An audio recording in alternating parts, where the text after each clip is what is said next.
So hey guys, welcome back to Preet vlog. Basically आज इन दोनों बाइकों को चला के देखने वाले हैं। उस दिन मैंने आपको इन दोनों का एक डिटेल्ड कंपैरिजन वीडियो दिखाया था, आप लोगों ने काफ़ी अप्रिशिएट करा। तो आज दोनों बाइकों को चला के देख लेते हैं कि चलाने में दोनों कैसी हैं कैसी नहीं है। तो फटाफट से आप लोगों से मिलता हूँ मैं गोप्रो के ऊपर। और आप लोगों के काफ़ी सारे क्वेश्चन थे कि कुछ पॉइंट्स वगैरह रह गए थे। तो गाइस, जो आप लोगों को लग रहा है ना, जो बातें मैंने नहीं करी है, जो पॉइंट्स रह गए, वो चीज़ें मैंने सिर्फ राइड रिव्यू के लिए बचा के रखी हुई थी कि राइड रिव्यू करते टाइम आप लोगों को वो सारी चीज़ें शेयर करूँगा।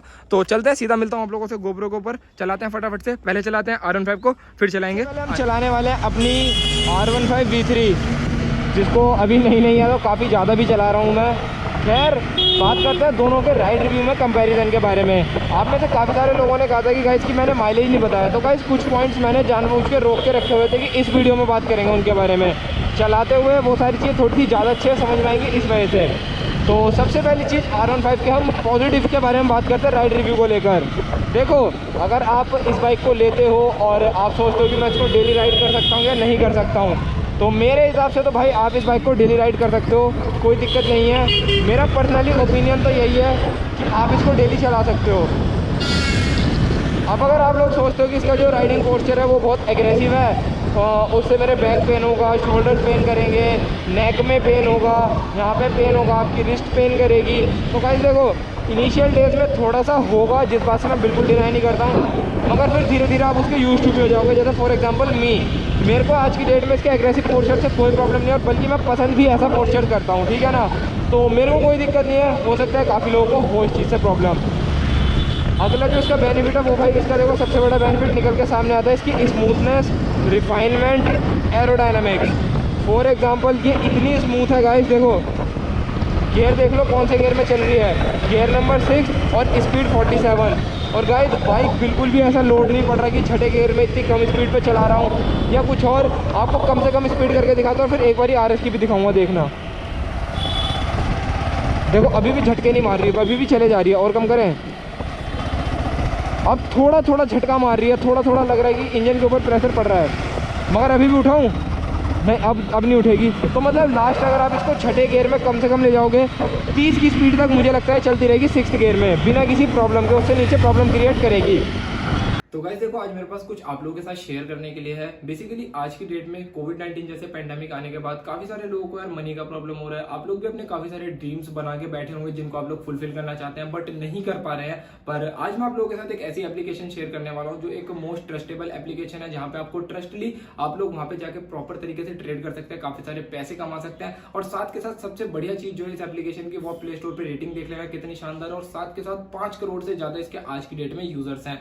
तो जब इतना बड़ा प्लेटफॉर्म है, इतने सारे यूजर्स है, तो फेक आने का तो सवाल बनता ही बनता है। तो आप मेक श्योर मेरे दिए हुए लिंक से डिस्क्रिप्शन बॉक्स में जाके फटाफट से इस ऐप को डाउनलोड कर लेना। और फिर उसके आगे का प्रोसीजर क्या है वो मैं आपको एक बार दिखा देता हूँ। अब मैं आप लोगों को एक बार एप्लीकेशन दिखा देता हूँ। जब आप डाउनलोड करेंगे IQ ऑप्शन को, कुछ ऐसा इसका आपको लोगो देखने के लिए मिलता है। इस तरीके से कुछ इसका मेन वाला फ्रंट इंटरफेस है, जहाँ पे अगर आप लोग बिगनर है तो नॉर्मली यहाँ पे आकर रजिस्ट्रेशन कर लो। अगर आप गूगल से साइन इन करना चाहते हो गूगल से कर लो, या फेसबुक से भी कर सकते हो। तो मैं सीधा लॉग इन कर लेता हूँ अपना, मैंने ऑलरेडी रजिस्टर कर रखा है। तो गाइस, लॉग इन करने के बाद आपको आपका कुछ ऐसा इंटरफेस दिखेगा, जहाँ पे आपको सामने की साइड एक ग्राफ चलता हुआ नजर आएगा। बेसिकली देख के ऐसा नहीं है कि बहुत ज्यादा टफ है, बहुत ईजी सी है। अगर आपको कुछ चीज भी समझ नहीं है और मान लो आपको ऐसा लगता है कि हाँ यार खुद से समझ लेता हूँ, तो आपको यहाँ पे इस ऐप में सबसे अच्छी चीज है सपोर्ट सिस्टम मिल जाता है। आप यहाँ पे जाके चैट करके आपको जो भी कुछ पता करना है, आपको ये ऐप खुद से सजेस्ट कर देती है कि आपको इस चीज को कैसे करना है कैसे नहीं करना है।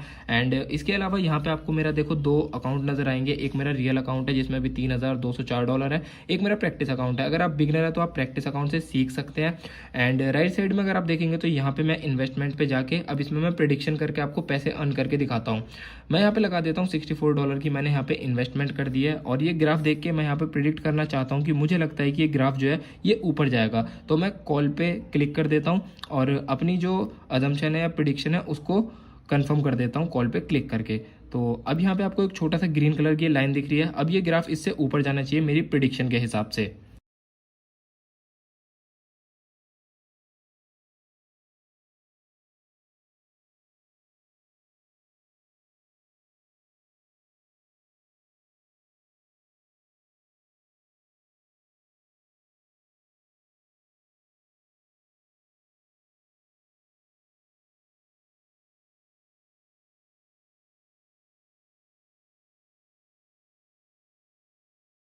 यहाँ पे देखो अब मुश्किल से 10 सेकंड का टाइम बचा है और आपको देख के समझ में आ रहा होगा कि मैं जीतने वाला हूँ। और मैंने $64 लगाए थे और 5 4 3 2 1।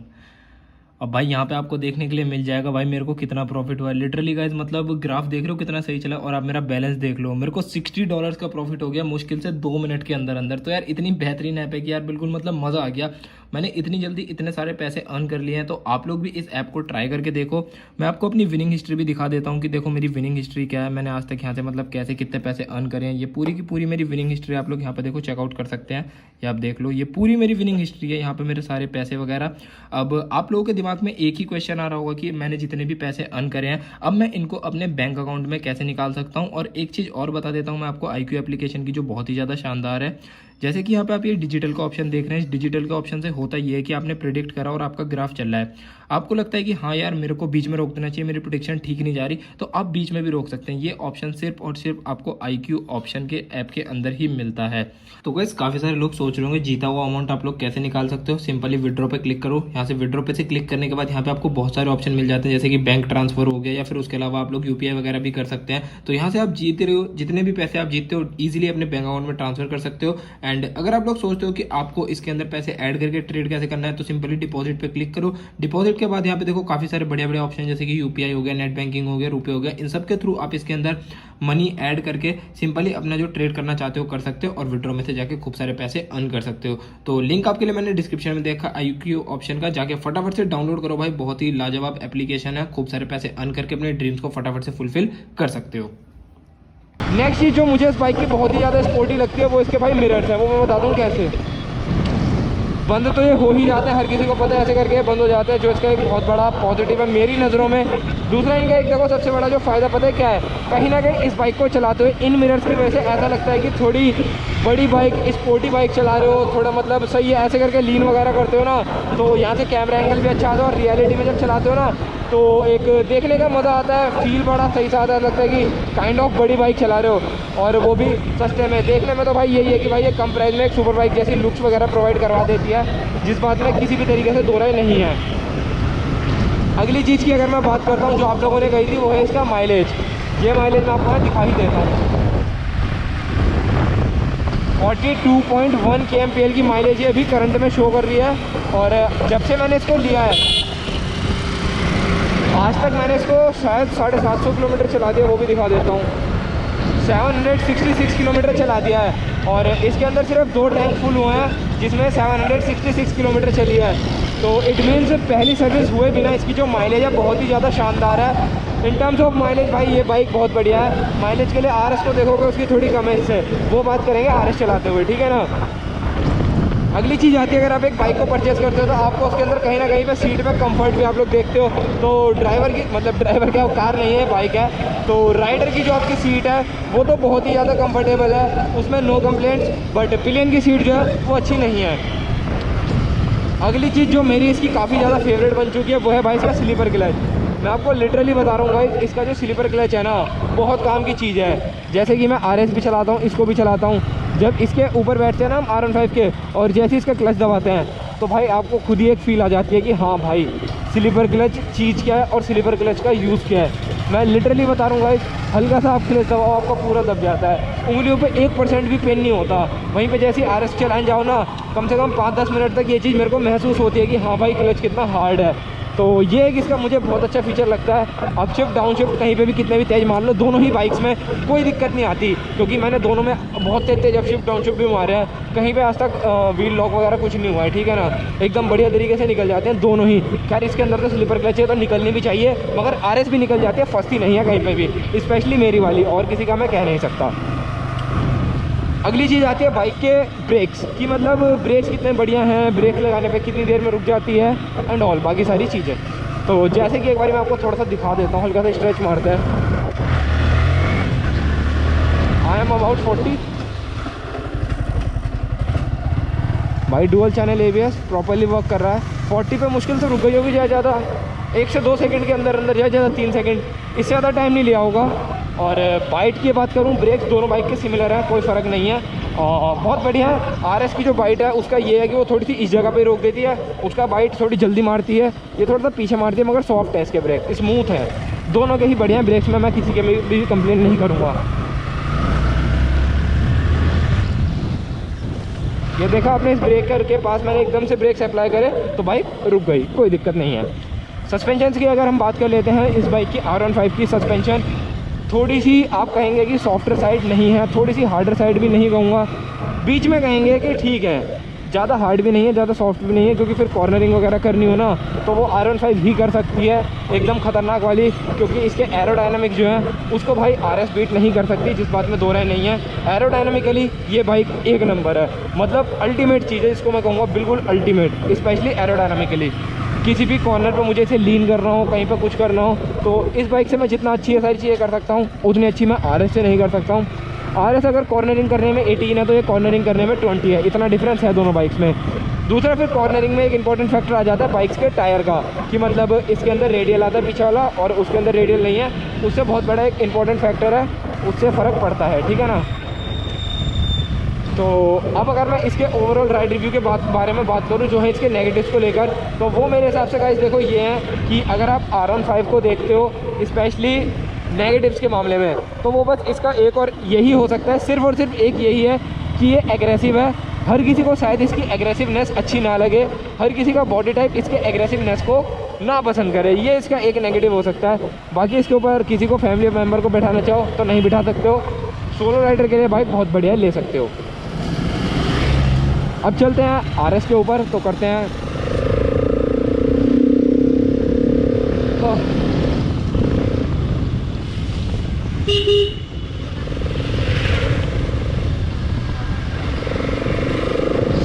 वेल गाइस, अब हम चला रहे हैं अपनी RS 200 जो मशहूर है अपनी आवाज़ के लिए, और आप लोग भी बहुत पसंद करते हैं इसकी आवाज़ जो है ये चीज़। तो सबसे पहले बात करते हैं हम इसके, मतलब अगर आप RS लेने का प्लान कर रहे हैं तो आपको इसके अंदर बढ़िया चीज़ें क्या देखने के लिए मिलेंगी, जो पर्सनली मेरी बहुत ज़्यादा फेवरेट है। सबसे पहले भाई इसके अंदर आप लोग अपराइट बैठेंगे, ठीक है ना, मतलब बैठने का कंफर्ट इसके अंदर बहुत ज़्यादा है। बैठने का कंफर्ट मतलब कह सकते हैं इन द सेंस कि बैठने का जो सुख है वो आपको इसके अंदर बहुत बढ़िया मिलेगा, मतलब कंफर्टेबली बैठ सकते हैं, लॉन्ग राइड्स कर सकते हैं। तो इन सारी चीज़ों के लिए RS से बेस्ट कुछ भी नहीं है, पावर की पावर है, कंफर्ट का कंफर्ट, सारी चीज़ें। और इसको आप लोग को पता ही होगा कि मतलब इस बाइक को कहा जाता है स्पोर्ट्स टूरर बाइक है ये, स्पोर्ट्स के साथ साथ आप लोग इससे टूरिंग भी कर सकते हैं, इसी वजह से जो इसका हैंडल है इतना अपराइट रहता है और आप लोग कंफर्टेबली राइड कर सकते हैं, पहली चीज़। दूसरा देखो थोड़ा सा इसका ड्रॉबैक ये मिरर्स का, ये जो मैं अपना अधिकतर हर वीडियो में ही बता देता हूँ, तो बस वो ये थोड़े से बेकार हैं यार, इनमें वाइब्रेशन वगैरह वो सारी दिक्कतें मारते हैं। एंड अगर स्लो स्पीड पे चलोगे तो भाई इसके अंदर वाइब्रेशन नहीं पता चलती, अगर हायर RPM पे हो भगाओगे 70, 80 या 100 पे कांस्टेंट चलाओगे तो आपको थोड़ा सा स्पीड पे, मतलब ज़्यादा स्पीड पे वाइब्रेशंस का पता चलता है। जैसे कि मैं आपको भी एक बार ऊपर दिखा देता हूँ कि कितनी वाइब्रेशन का पता चलेगा। ऊपर मेन रोड पे लेके एक बार थ्रोटल खोलेंगे तो आपको समझ में आ जाएगा कि कितनी वाइब्रेशन वगैरह है, कैसी हैं क्या नहीं है।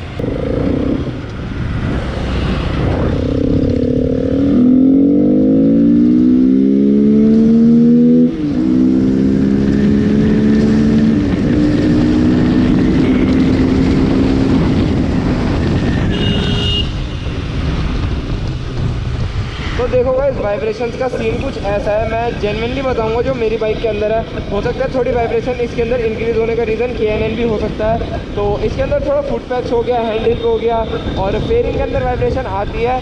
और अगर पीछे पिलियन बैठा हो तो पिलियन सीट के नीचे भी अच्छी खासी आती है, मतलब पता चलता है, ऐसा आप कह सकते हो। खैर देखो वाइब्रेशन जो चीज़ है उसका हम कुछ कर नहीं सकते हैं। बाकी अगर मैं पॉजिटिव्स के बारे में अगर मैं बात करूँ तो पावर काफ़ी ज़्यादा बढ़िया है, थ्रोटल खोलते बाइक भागती है, पावर दिखाती है, बताती है कि हाँ भाई पावर है। दूसरा ये बाइक जो है थोड़ी सी अपने सेगमेंट के अंदर in terms of weight heavy है, उसका फ़ायदा इसको मिलता है हाई स्पीड्स पे। अगर आप 100, 120 पे क्रूज कर रहे हो, 130 भी जा रहे हो, आपकी बाइक बिल्कुल रोड से चिपक के चलेगी, बिल्कुल भी बम्प वगैरह पे कूदेगी नहीं। अगर R15 पे ही सेम चीज़ कर रहे हो, अगर वो कहीं बम्प वगैरह आ जाता है तो उसके अंदर आपको जो कहते हैं ना थोड़ा सा मतलब वो ज़्यादा कूदेगी।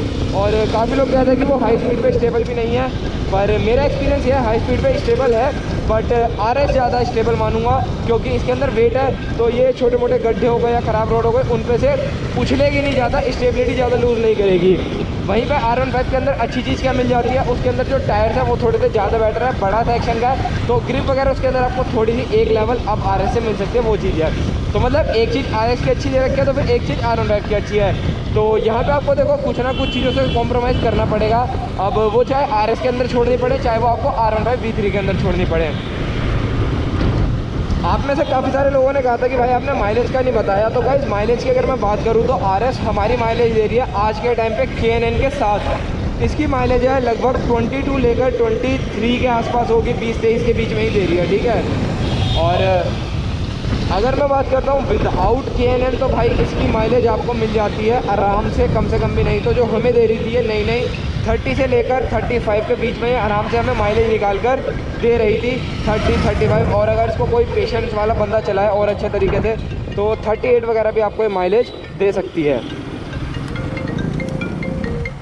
ब्रेक्स भी दिखा देता हूँ, इसकी ब्रेक्स कैसे वर्क करती है। मतलब जो मैं बाइट की बात कर रहा था R15 के टाइम पे, देखो ब्रेक्स दोनों बाइक की बढ़िया है। इसकी जो बाइट है ये यहीं पे रुक जाती है, R15 थोड़ा यहाँ रुकती है, बस फ़र्क इतना है, मगर ये है बाइट दोनों बाइक की प्यारी है, नो डाउट। पीछे वाला ब्रेक दोनों ही बाइक्स का कोई बहुत ज़्यादा अच्छा नहीं है, बस इतना है कि हाँ रुक जाती हैं पीछे वाले ब्रेक से भी अगर रोकना चाहो। वैसा तो यूजुअली मैं पीछे वाले ब्रेक पे 90% मैं चलता हूँ, फ्रंट ब्रेक पे और इंजन ब्रेकिंग पे 10% अगर पीछे वाला ब्रेक लगाना पड़ जाए तो पड़ जाए, वरना यूजुअली मैं पीछे वाला ब्रेक बहुत ही कम यूज़ करता हूँ। ये मेरा राइडिंग स्टाइल है, मुझे लगता है मोस्ट ऑफ द बंदे इंजन ब्रेकिंग का यूज़ करते हैं, और अगर आप नहीं करते हो तो करा करो, बहुत बढ़िया चीज़ है जिससे कि आपको काफ़ी ज़्यादा हेल्प हो जाती है, स्पेशली हाई स्पीड पे एकदम से स्पीड को डिक्रीज़ करने के लिए, बाइक को कंट्रोल करने के लिए। बाकी अगर मैं RS के पॉजिटिव्स के बारे में बात करूँ तो इसकी लाइट्स वो भी एक बहुत बड़ा पॉजिटिव है। रात के टाइम पे अगर मैं इसकी लाइट्स की बात करूँ RS की, तो इसके अंदर हेलोजन ज़रूर आती है, मगर भाई जो लाइट की क्वालिटी है, विजिबिलिटी है, मतलब एक नंबर है, एकदम शानदार है, जिसको कहते हैं एकदम बहुत बढ़िया वाली लाइट्स इसके अंदर आपको मिलती है, जो R15 से अच्छी है। हालाँकि हेलोजन है। थ्रो की बात करी जाए ना तो लाइट R15 की भी ठीक है, मगर उसका क्या है, जो विजिबिलिटी है वो भी ठीक है, मगर उसकी जो लेंथ बोलूँगा मैं, रोड ज़्यादा दूर तक नहीं दिखाती। तो इसकी जो लाइट है स्टॉक जो आती है उसकी लेंथ भी दूर तक है, विजिबिलिटी भी तेज़ है, कोहरे में भी काम कर जाती है, मतलब फॉग के अंदर भी। तो RS की लाइट को एक ये बहुत बड़ा पॉजिटिव चला जाता है। बाकी लुक्स दोनों ही बाइकों के आपके ऊपर डिपेंड करता है, आपको कौन सी अच्छी लगती है कौन सी नहीं अच्छी लगती। अपन को तो दोनों बढ़िया लगती हैं भाई, तो अपन इसीलिए दोनों चलाते रहते हैं, मौज मस्ती करते रहते हैं और आपके लिए ऐसे बड़े बड़े वीडियोस बनाते रहते हैं। तो यही कुछ सारे पॉइंट्स होने चाहिए मेरे हिसाब से, मैंने सभी कुछ कवर कर लिया होगा राइड रिव्यू में। मतलब दोनों के कंपैरिजन में जो जो इंपॉर्टेंट फैक्टर्स थे वो मैंने बता दिया आप लोगों को। बाकी बजाज का सर्विस नेटवर्क बहुत बुरा है, बजाज की बाइक बुरी नहीं है, सर्विस नेटवर्क बहुत बुरा है। आप कह सकते हैं सर्विस स्टेशन बहुत बुरे हैं, जैसे टाटा को कहा जाता है, सेम वही स्टोरी बजाज के साथ भी है। तो फिर आज का वीडियो बढ़िया लगा हो तो लाइक शेयर सब्सक्राइब कर देना, और कुछ पूछना हो तो कमेंट डाउन करके आप लोग पूछ सकते हो। तो करते हैं इस वीडियो को एंड। वीडियो देखने के लिए थैंक यू सो मच।